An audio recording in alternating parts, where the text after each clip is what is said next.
Hi, this is Jill from the North Woods, talking about my experience in weight loss, Mounjaro, and boy, moving my life forward one step at a time with all of this. So this week I lost 1.2 pounds, which is fine. It's not my best week, but it's fine.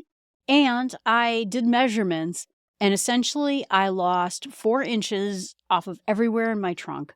I lost 6 inches off my thighs. I lost 8 inches off my hips.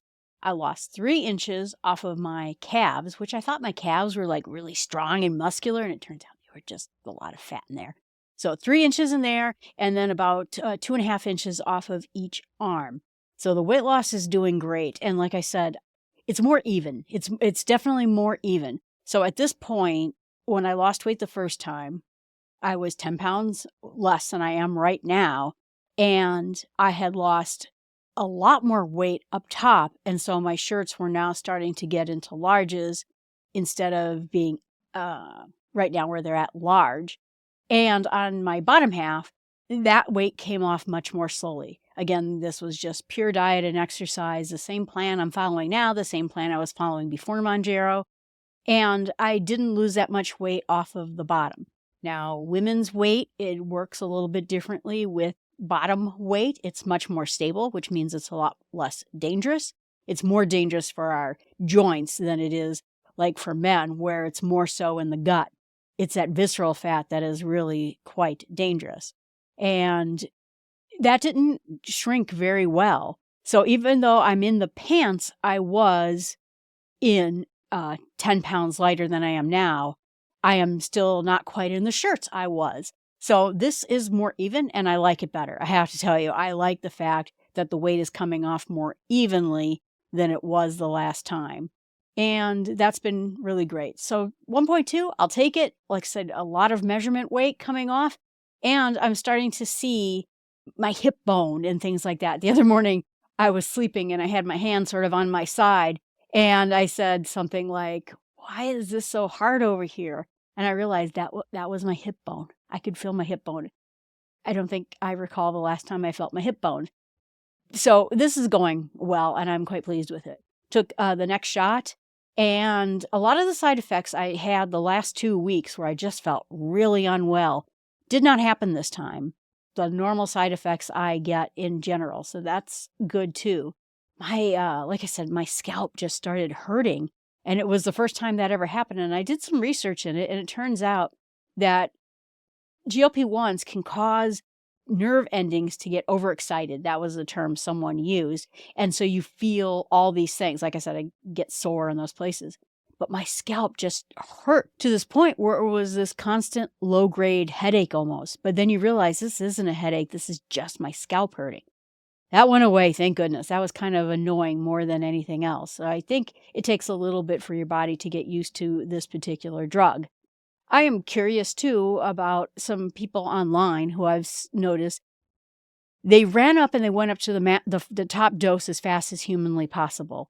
And then they said, well, about 60 weeks, the drug stops working for you as well, and it gets really, really difficult to lose weight, 60 weeks. So I think I'm at week 37. Wonder if it had more to do with the fact that because this person ran up the dose level so fast, now they're stuck at the maximum dose level for a year. I've been changing dose levels about every 4 to 5 months. And so I should be pretty close. According to that estimate, I should get within 5 pounds of what I consider to be my goal weight. Again, I don't really know what my goal weight is because I've never been that weight. And I've always had this impression that I'm very muscular and bulky and that I have a lot of strength in me, and so that I'm not ever going to be kind of the skinny girl. Some of that is starting to make me wonder if that's true, that it just maybe was just fat. But I do feel like I'm pretty muscular, and I'm a lot stronger, and I always have been than most girls my age, most now women my age. And in fact, before all of this started, I was working on bench presses with my trainer, and she was like, you might be good enough to now compete. You are in a pretty high level for your age group to compete in weightlifting. And I thought, wow, that's really crazy. I have lost some of that ability to lose heavier weights. And it turns out it's just part of the thing. She said, when you look at the Olympics, the women weightlifters are all very big just in general. And so maybe I'm losing a little bit of strength as I'm losing a little bit of weight, but some things again are easier. Like I have to do step ups, I have to do stepped weights, and that all got a lot easier. Easier on my knees, easier on my ankles. So we'll just see when we get there. But still, I think that if I'm doing my math, I'm going to end up with the doses working very well for me, about 5 pounds from my goal weight. We'll see how that goes. But this other person, like I said, ran up to the highest dose. She said, I was really happy. I lost a ton of weight that first year. And so I'm glad I got it done early. But now, like I said, she's been sitting at that maximum dose for over a year, and it's very difficult. So does the drug stop working after 60 weeks? Or does the dose stop working after you've been on it for a year? And that's a test I guess we're just going to find out. So I'm curious about how that goes. Now, what I'm going to talk about today is talking about sort of a new identity when it comes to weight loss. I'm starting to get hit a little bit with this idea not that I'm going to be a new person. I've always been me. I'm always me. This is how Jill is at work. This is how Jill is at church. This is how Jill is when she's having fun with her friends. That's how I am all the time. So I don't think I'm going to be a new person. But the question is, there are going to be new things that come along with losing weight that maybe I haven't considered. For example, I always had to buy clothes, and I've always had to buy plus-size clothes since, like I said, probably junior high and high school. And they didn't used to make many plus-size clothes. I mean, even 10 years ago, 15 years ago, I tried to find workout clothes for plus-size people, and they didn't exist. Or they were boutique stuff that cost a fortune and still weren't very big. And I thought, the whole world wants us to lose weight and they won't give us any clothes to exercise in. Seems a little counterintuitive. Now, luckily, there are lots of places that will sell you clothes for plus size. Champion, Hanes Her Way, Fruit of the Loom, and if you have a Kohl's department store, really good plus size clothes and a ton of workout clothes that is not too terribly expensive. So that's kind of exciting. But here's the thing that I hadn't considered before is not everything comes in plus sizes, and not every store sells plus size clothes. So now I basically had to shop from a subset of clothes that either department stores or online places that would sell to me. And essentially, like I said, it's not everything. It was maybe half. Like if you went into any department store, a third of the clothes that they sold for everybody were in plus sizes. And not only that, you're sort of banished to another part of the store. I was listening to something that was talking about this, about how they started bringing plus size clothes into just the normal areas, and people were turned off. I mean, I hate to say this, they were turned off because they said, oh, we saw this cute little shirt, and then we saw someone who was overweight wearing this cute shirt. And I'm like, oh, grow up. Grow up. You can have people wear a shirt. You're not the only human being wearing the shirt that was in Macy's, right? There's a lot of people wearing that shirt. So it's always been this fight, and they just didn't sell everything. So I was sort of always stuck in a subsection of clothes that fit me, and they wouldn't be everything. And at one point, it was probably like a decade ago, all the stores decided that overweight people want to wear sequins and glitter on their shirts and have giant pictures of cats. I love cats, but I don't necessarily want one on my shirt. And so some of the clothes were, I don't know, just not me.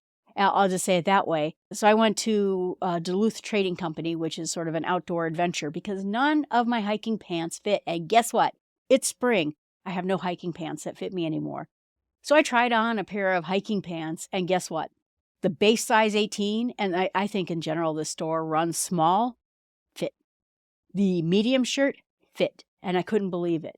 And then I started thinking, now I'm almost at that point, where all the shirts in the store are open to me, and I've never had that happen. I might be able to pick a different style. I might be able to pick different clothes because of the limited clothes they sold for overweight people. And that's fine. And in a funny sense, and this is probably too much information, I bought this really fantastic cotton spandex underwear. And I bought a lot of them because I just said, for once in my life, I just want comfortable underwear. And it was hilarious. So I bought a lot of them.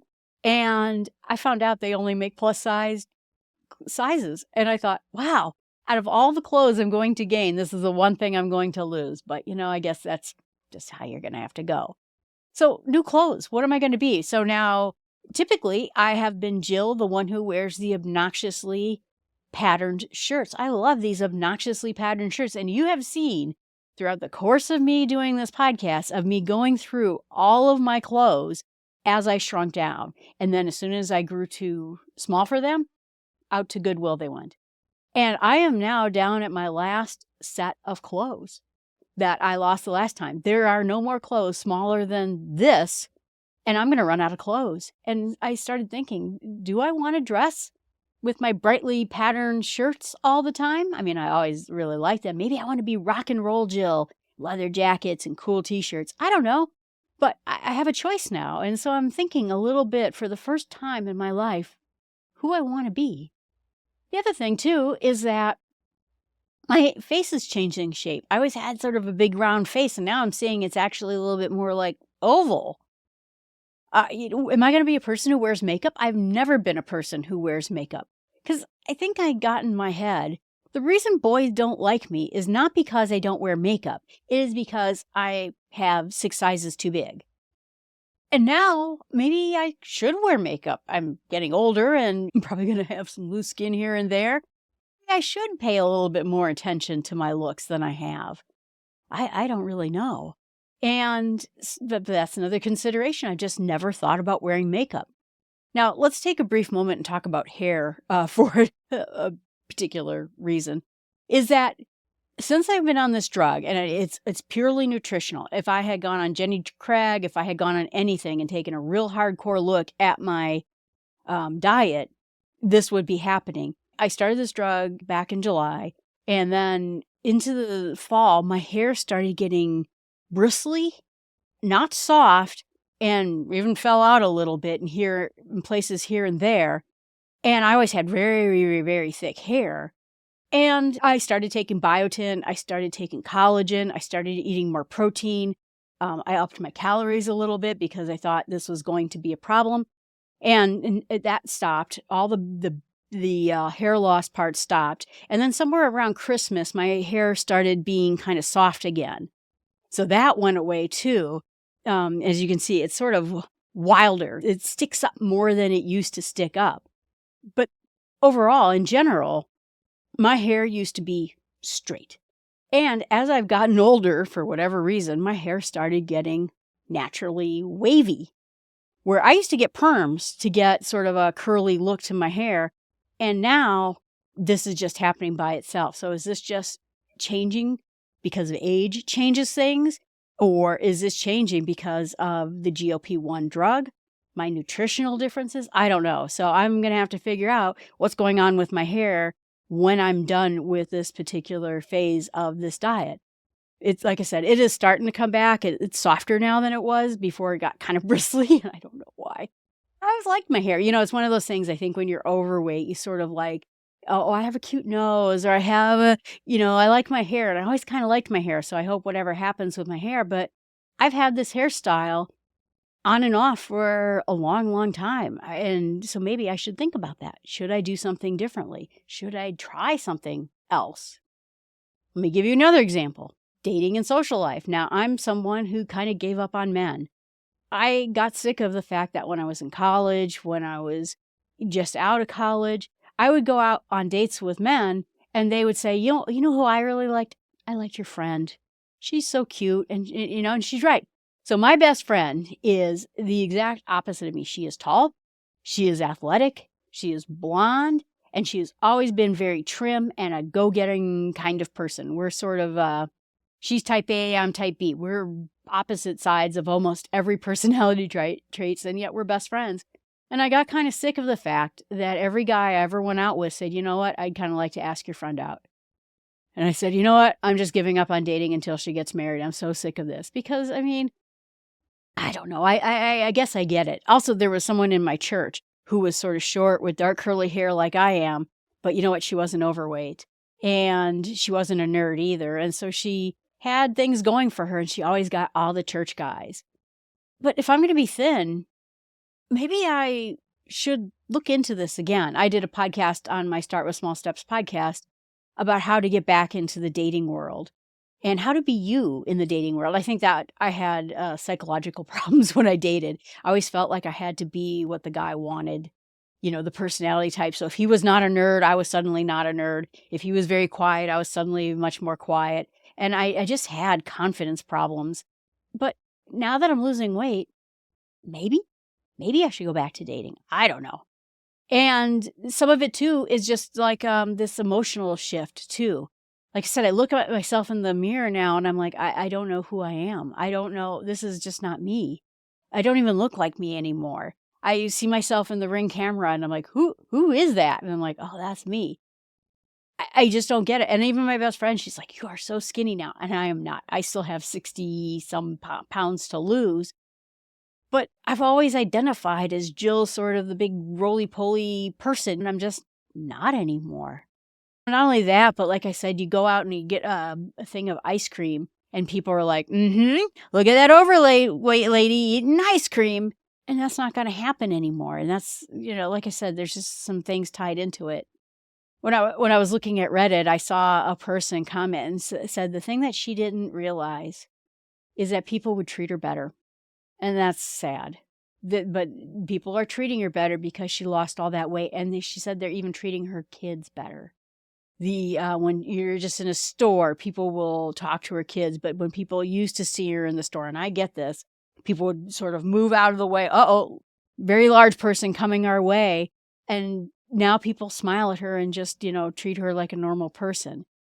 And I feel sad, but people will treat you better. Obviously, there's going to be differences in my physical life. I'm going to have to keep going with my exercise. I am now working at trying to fix, where I'm broken. It was kind of weird. Like, I always knew I was going to sort of fall apart because I weighed too much in my knees. I'm probably going to need knee surgery. I'm probably going to have bad ankles. And at some point, I'm not going to be able to go hiking. And this is going to be terrible.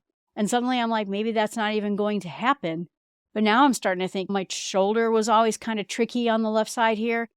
How can I fix this up? So now I'm actually spending a little time. How can I fix up my shoulder so that it's not tricky all the time? I think there's a pinched nerve in there. But now I want to fix it up because, hey, instead of having a lot of mess on my hand physically, I can start fixing up things one by one and have a better future life. And the other part of it, too, is people will see better energy levels. They'll want to do more things. They'll want to go out and do more things. Sometimes it's snowing out. And I have a pair of skis, and I like cross-country skiing. But sometimes you're like, I don't know. I'm kind of tired. I don't feel like going out there in the cold. But maybe I will. I talked about this guy who was on YouTube who started taking GLP1. And you could tell he's tall, but he was a big guy. And he did some kind of a movie review channel. And he started being able to go out and play with his kids. And the guy was weeping. And I couldn't hold myself together. For the first time, he could go out and play with his kids. They went camping. They started going on hikes together. They started doing things together. So suddenly his identity changed about what he was capable of doing with his kid, with his wife. And so eventually he quit his YouTube channel because it was no longer his identity. He is now the guy who goes with his kid to the park after work instead of going in and recording. I hope I'm not going to give all of this up, but I could see where suddenly his life changed. And you could see it over time because I watched all his videos from the beginning when he started all the way through because I was trying to decide for myself. And he was slowly but surely changing to the point where he was like, oh, I want to spend more time with my kid. And it was just great. Next part, too, is cooking. And I mentioned that, and I'm not going to go into a deep dive, but right now I am devising a plan for what I'm going to eat when I get off of this diet. What kinds of food am I going to eat? What kind of person am I going to be that ate? Before, I could be a person who could put down a pretty good-sized steak and potatoes all by my lonesome. And I thought, isn't it amazing that I could just eat and eat and eat and it just never feels full? Well, it turned out it wasn't amazing. But, what am I going to do in the future? How am I going to maintain this? But how am I going to just eat a healthier diet? I mean, now I have the possibility of living a lot longer, being lower weight. I want to encourage my life of health as I go on in age. What about hobbies and activities? There were things that I never considered. Now, I did a 109-mile hike with my buddy, And we went to England and did the Cotswold Trail, which goes from Chippinghampton all the way to Bath, England. And it was, like I said, 102 somewhere miles in there. And I got pretty wrecked about it, I'll be honest with you. But I could do more of that. I now could do it. I've always wanted to do that hiking in Spain, that way that's like 500 miles. I've always wanted to do that. I maybe could this time. Or I'd like to go back and go to Iceland and take on some of the hikes I wasn't capable of doing the last time. What about other adventures, kayaking or rock climbing or bike camping? I've always wanted to do bike camping. Some people might decide that they want to take up dancing or something like that. That is not for me. I am never going to be dancing. But I could see where someone who didn't dance before because they were self-conscious might want to take a dance class so they could go dancing. Martial arts. Boy, I would love to learn martial arts. Maybe in wintertime, I'll take a martial arts class. Last time I lost weight, I started running, and then I started doing 5K, 10K trail runs, which I absolutely loved. More travel will be in my future because I can do more things and I can travel more places. That if I always felt bad. Like I always kind of wanted to do some of these tour buses to places that you can't really go by yourself. And I've done some. I got to see where the Dead Sea Scrolls were in Israel on a tour bus. But you always felt very conscious because you're sitting next to someone on a bus. Maybe I'd be more willing to take a bus and go with people or go on group hikes. So let me tell you that there's like a lot of hiking groups in my neck of the woods. And sometimes they would say, everyone hikes at their own speed. We just end up at the same place at night. We camp together and then we hike back. But most of them, people would write comments. This is a very quick hiking group. Everyone walks very fast and they expect you to keep up. I can't do that. I never could do that. I was never a fast walker, but could I become a better fast walker so I could do hiking tours, go on action adventure events with other people that I've always been self-conscious about doing? I think that's going to be something new that I could explore. And I think the one big one at the end, and this one is going to be the hardest one to understand how you're going to do. But sometimes you think of yourself as the curvy girl. Or like I said, I always considered myself as sort of the burly girl who could lift everything and help their friends carry 40-pound bags of seeds up their driveway. I was always the person who could lift everything. And so I sort of felt, too, that when I was in big cities, I could take care of myself because I'm a big girl, right? But I could see where guys would think, I'm a big guy, I could take care of myself, I'm 6 foot tall, I weigh 300 pounds, and nobody messed with me. And I could see that if someone lost a lot of weight, they suddenly would have a different personal image of themselves. Or places where you were self-conscious because of your weight, maybe that's going to go away. Not just the physical things, but maybe other places too. Public speaking. Now, I've always been a public speaker. I love public speaking, but I have to tell you, I always feel a little bit self-conscious about it because I always thought of myself getting up on the stage. If I did it anyway, but I always felt really self-conscious about it. I would love to be a public speaker. I would love to go out and do more public speaking than I do currently. It was just something I enjoyed, but I probably am going to enjoy it a lot more now that I just don't weigh as much as I did. My feet would get tired. My ankles would hurt after standing in front of a group of people for a long while. That has gone away. So anyway, just some thoughts. Think about it, I think, as you're losing weight. I think that part of the problem when people do certain things, I'm going to give the worst analogy ever, but let's say you go to prison and you get out of prison and then suddenly you're there with the same family you had before and the same friends you had before, the same people who got you into the ditch, got you to live a life that got you into prison before. You go right back there because you have no imagination to imagine what else could I be doing. I think that that's true for this, is that the best way for us to live a healthy life and keep this weight off is to make our lives and our new identities so much built into this whole weight loss experience, and then really celebrate when you get done with this. I'm going to go buy myself some clothes as soon as these clothes all run out. Thanks so much. I appreciate you watching this. Please remember that you can always email me at jill@startwithsmallsteps.com. I have a lot of podcasts. Well, I have 4 podcasts, and those have been going on for years. But I decided to get into video just recently. Hey, maybe I won't feel so self-conscious about doing videos in the future. Who knows? But anyway, I have other materials, and please, like I said, you can put chats in the comments. Always glad to hear about you and your experiences. And please make sure that you tell a friend and share this channel with someone else. Thanks so much. Have a great day.